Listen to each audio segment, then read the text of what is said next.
Tabuk City Newsbreak.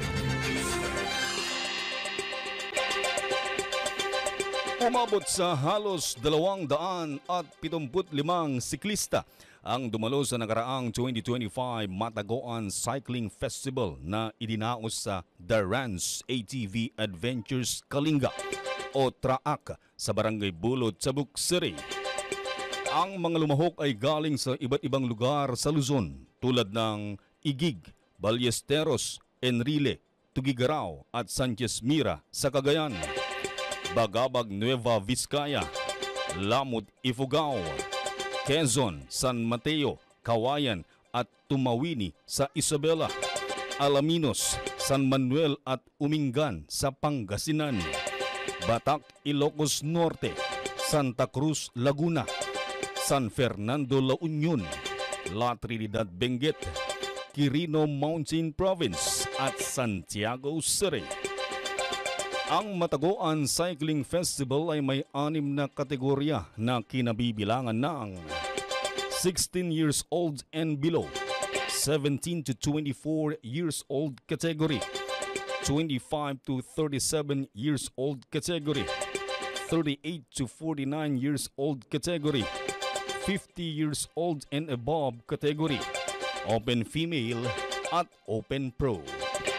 Sa kanyang mensahe, nagpasalamat naman si Vice Mayor Attorney Dick Balo sa mga lumahok at kanyang iginiit ang importansya ng nasabing bike festival. Ito programa iti local government unit. Kaya't niya po Mayor nga imintinar ti mental and physical health. Iti umili, kanahan lang nga umili ti tabok, no di tiro nga bibisisita, nga umay dito, itapno kastakit, nasalon at tayo. Kan mayat iti panagpanpanunod tayo. Ano kastakit maiwasan tayo. Nagiyay kuna tayo nga dado mga bisyo. Dito'y administration na po mayor, talagang dito iti maysa nga konsentrasyon tayo. Gapo iti kakomplikado ti biyag ket masapol papingsayan tayo nga talaga iti physical nga bagbagi. Niyaya rin ni Mayor Darwin Estraniero ang mga nakilahok na tumulong na ipakilala ang Tabuk City bilang isang tourism destination sa ibang lugar.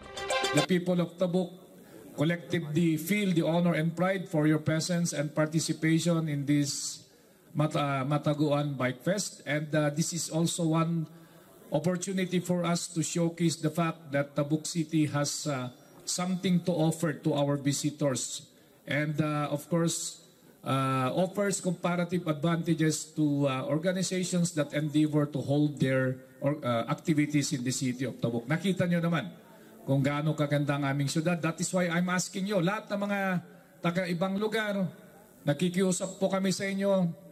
After this activity, please help us in the promotion of our city by posting in social media. Lagay natin kung as far as Manila, Nueva Ecija, nakapunta dito sa siyudad ng Tabuk, dagdag na rin sa post ninyo para makilala pa lalo ang aming siyudad. So binabati ko kayo sa lahat kayo mga winners na, because when you participated in a competition, you're all winners. But of course, there will always be one victor or two probably. Baka may tie dyan. So, salamat sa pagpunta ninyo and have a safe cycling contest.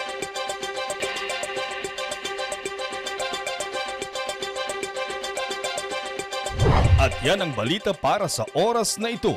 Ako po, si Reddy Redotal. Tabuk City Newsbreak.